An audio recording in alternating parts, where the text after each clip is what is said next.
So now I'm going to show you guys how to put the chain on your go-kart. But before I actually zoom in and show you guys where it goes, I want to tell you guys this. Whenever you have a chain from your go-kart, and again, if you guys don't remember where this goes, you know that gear on the engine that spins whenever your engine's running? And there's also a gear on your rear axle to spin the wheels. This is the chain that connects those two gears. So therefore, whenever your engine's working, then your tires are spinning. The gears just don't connect like a clock, gear on gear. So now before I talk to you guys about this chain, I want to point out this. You remember when you're a little kid and riding your bicycle around town and sometimes, you hit a jump and your chain came off? Well, then what you would do is you just grab your chain, put it back on your gears on your bicycle, ride it, and it would pop right back on. The gears for automotive chains the chains for like cars or go-karts or motorcycles are really different. They don't have pretty much any play in them at all. They're tight and designed specifically to fit perfectly on your gears. So when this thing pops off, or if you need to replace it, you can't just, put it back on by hand. What you need to do is you actually need to unlink it. So how do you unlink this chain? Well, the first thing you need to do is take a close look at the chain at all the separate links. Now, if you do, you're going to notice that one link is quite a bit different than the others. Can you guys see? It's this one right here. So the reason this link looks different is because this is the one link in this chain that is supposed to unlink.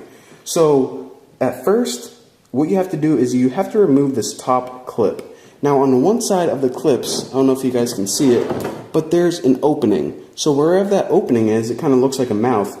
Push it away from that opening so it's going to unlink. Now this is always kind of a pain to do, so let me see if I can get it.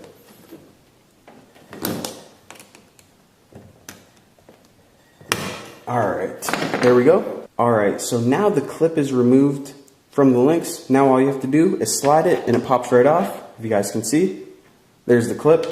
Now aside from the clip, there's also one more bracket holding the chains together. And this is just for strength because you guys probably can't tell, but this little clip isn't very strong. So once you have those two pieces undone, your chain's going to be able to unlink and be removed. So now what I'm going to do is I'm going to go ahead and put this around the gears, put it back together, and just remember in this order. The big bracket for strength, and then your clip's going to go on like this, and then it's going to push into place. And I probably can't push it with my thumb. Come on, baby. Right like that. So let's go ahead and get to it. So now go ahead and locate your two gears. This one right here is for the rear axle. Let me go ahead and spin my tires so you can see. See that little gear with all the teeth spinning? That's the gear that makes the wheel spin. And this one right here is for the engine. Whenever this engine fires up, this thing's going to start spinning. So obviously, as you can tell, if we just started it right now, the engine gear would start spinning, but nothing would happen with the tires. So in order to fix that, go ahead and grab your chain. And let me go ahead and put it on the rear axle first. Spin it, make sure it's on all the teeth. Alright guys, so sorry you didn't see that, but my hands were in the way. I could hardly see, so there's no way I was going to get a good camera angle. But now, as you can see, let me go ahead and spin the rear axle. Whenever we do that, the engine and the tires, or where the tires are going to be whenever we install them, are now linked. So then if we went ahead and fired up this engine, our wheels would now spin.